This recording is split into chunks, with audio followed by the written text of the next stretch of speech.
Hey guys, this is my review for Tech 3001. So in this game you play as a robot and basically you run around different maps and layouts trying to collect batteries and reach the finish line of the map.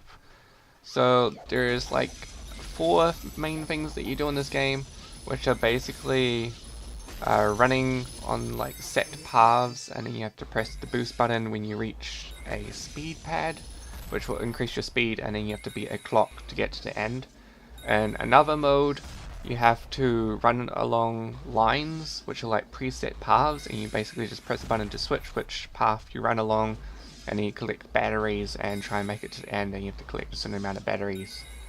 Otherwise you'd lose if you got to the end and you didn't collect them all. And then another mode is basically just free running, so you can control which directions like your character moves in. He's always moving forward though, and you can like speed boost him, and pretty much you just pick up batteries and make it to the end, same as the free paths sort of map.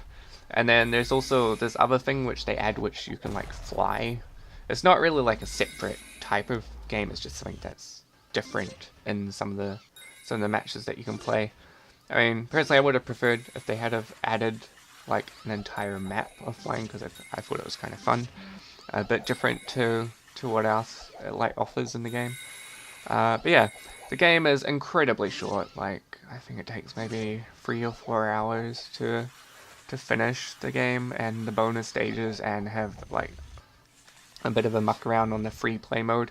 So the free play mode is basically you're just running along like in a straight line sort of thing, playing on the one where you can choose which path you want to run along. It's like that, and you're basically just running along, and it goes forever and ever, and you just see how far you can run, and then there's like the leaderboard thingy that you can do, but basically it's not a big deal to it. It's just running, jump over some stuff, slide into some stuff, jump over some stuff. Nothing interesting actually really happens on it, so it's not like something that you'd want to play for ages unless you're really into this sort of game. I personally, I mean, I thought it was average. I think they had some sort of storyline to the game, but I don't know. I didn't really like it.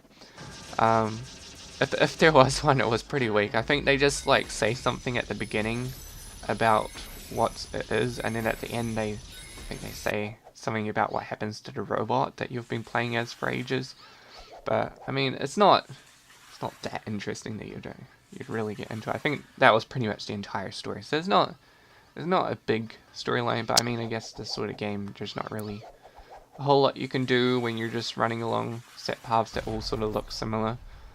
Um, Otherwise, the maps are quite different. Like you're not constantly running in like similar looking. Well, I mean they do all look quite similar. Since pretty much you just jump over something or you dive under something. There's not much else to the game. But they do have lots of different layouts, so it doesn't feel like you're just continuously doing the same stage. I think there were 41 main campaign stages, which roughly take like, I think they maybe take like a minute or two each-ish, but I mean the last couple ones are really hard. But yeah, I'd say none of them take more than like 5 minutes to complete. They're pretty simple, and you get like lightning bolts based on your score. So I think free lightning bolts means that you got like the best score or whatever, or got above a certain part, or you get one bolt if you just did averagely. But yeah, but basically you just try and I don't even think you really had to try to get free bolts, honestly. Like the first maybe 38 stages, like first try you just get free bolts. The last 3 stages are actually kind of difficult, so it like I think the last 2 I still managed to get free bolts on the first try, but the speed runner for like I think it's like stage 37 or something, which is like the last speed running sort of match, was quite difficult to get free stars on. Well, I mean, free lightning bolts on for the first time, but still, I mean, those are probably the only challenges in the entire game. Like, there's nothing else really challenging. There are a few bonus levels that are kind of hard, but mostly it's just pretty simple, not that difficult sort of game.